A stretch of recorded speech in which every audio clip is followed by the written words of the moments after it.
So students, कैसे आप सब लोग? बढ़िया। आज हमारे पास काफ़ी इंटरेस्टिंग सा ITF सवाल आ चुका है। यहाँ पर हमारे हमारे हमारे पास थीटा की वैल्यू दे रखी है as cos inverse of x/2 plus cos inverse of y/3।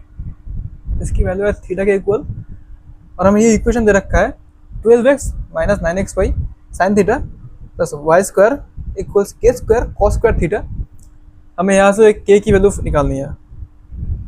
तो पहले खुद से एक बार पॉज करके ट्राई कर लो। इन 3, 2, 1 कर लिया कोशिश। अब इसके आंसर पे बात करते हैं। देखो, इस तरीके से सवाल में सबसे पहले हमारे दिमाग में जो अप्रोच आना चाहिए वो है वैल्यू टेस्टिंग मेथड। हम यहाँ पर एक्स और वाई की कुछ वैल्यूज एज्यूम कर सकते हैं और कुछ ऐसे वैल्यूज हम एज्यूम कर सकते हैं जैसे कि यहाँ पर जो इनवर्स ट्रिग्नोमेट्रिक फंक्शन दे रखा है उसका आउटपुट वैल्यू हमें पता हो, ऐसी कुछ वैल्यू हम चूज कर सकते हैं। इससे फ़ायदा क्या होगा कि इससे हमें थीटा की वैल्यू मिल जाएगी, क्योंकि वही तो हमारा मेन प्रॉब्लम है ना। हमें इस इक्वेशन को सॉल्व करने के लिए पहले थीटा की वैल्यू चाहिए होगी। तो हम इस तरीके से हमें थीटा की वैल्यू मिल जाएगी।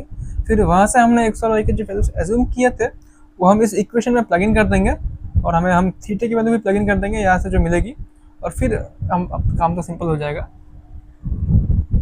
अब शायद से तुम पूछ सकते हो कि सर लेकिन यहाँ पर एक्स और वाई की वैल्यूज तो हम एज्यूम कर रहे हैं। देखो, बात यह है कि यहाँ पर थीटा की वैल्यू पूरी तरीके से एक्स और वाई की वैल्यू पर डिपेंड कर रही है। तो जैसे जैसे एक्स और वाई की वैल्यू भी चेंज होगी वैसे वैसे ये वैसे वैसे थीटा की वैल्यू भी चेंज होगी, वैसे वैसे ये इक्वेशन डिफरेंट फॉर्म लेगा। लेकिन ओवरऑल के का स्क्वायर जो कि इस पूरे एक्सप्रेशन और कॉस के स्क्वायर का रेशियो है वो हमेशा कांस्टेंट रहेगा। यही मेन फंडा है। तो चलो इसे सॉल्व करने की कोशिश करते हैं। अच्छा, सबसे पहले देखो कि हम यहाँ पर वैल्यूज कौन कौन से ले सकते हैं। हम यहाँ पर कॉस के अंदर जीरो ले सकते हैं, इस वाले कॉस के अंदर भी जीरो ले सकते हैं।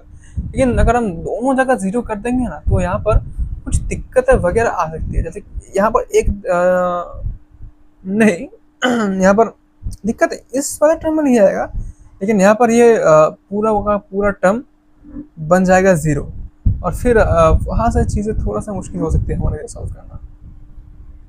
हम कुछ और सोचते हैं, हम किसी एक को जीरो करते हैं, दूसरे को कुछ और वैल्यूज मान सकते हैं। जैसे कि यहाँ पर अगर हम x इक्वल्स 1 मान लें और यहाँ पर y इक्वल्स 0, तो ये क्या बन जाएगा?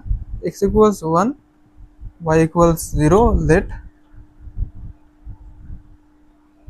यहाँ से इक्वेशन बन जाएगा cos inverse of half plus cos inverse of 0 equals theta. cos inverse of half की वैल्यू कितनी है?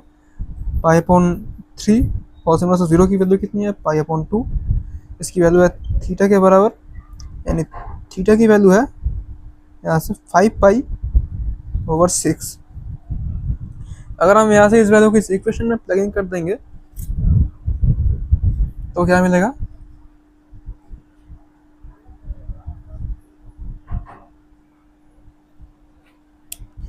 Twelve times 1 minus 9 times x, और y गुना हो रखा है लेकिन y की वैल्यू तो 0 है, तो ये टर्म इन टोटल 0 बन जाएगा, प्लस y का square, y is again 0 equals K square cos square theta. यहाँ पर थीटा की वैल्यू है कॉस स्क्वायर ऑफ थीटा की वैल्यू है 5π/6। अच्छा, तो ये इक्वेशन बन जा रहा है कॉस स्क्वायर के square times cos square of 5π/6। cos square of 5 first of all cos of 5π/6 is negative of 3/2। इसका स्क्वायर हमें निकालना है। अगर तुम्हें इसकी वैल्यू निकालने में दिक्कत आ रही है तो तुम एक चीज़ याद रखो कि cos of 5π/6 इसकी वैल्यू होगी माइनस ऑफ साइन ऑफ π/3 की जो वैल्यू है उसके बराबर होगी, और इसकी वैल्यू हो जाती है नेगेटिव ऑफ 3/2। उसी का स्क्वायर हमें निकालना है। तो नेक्स्ट टाइम में इक्वेशन कुछ ऐसा दिखेगा, के स्क्वायर इसका स्क्वायर यानी 3/4 इक्वल्स 12। यहाँ से अगर हम दोनों साइड को 3 से डिवाइड करेंगे तो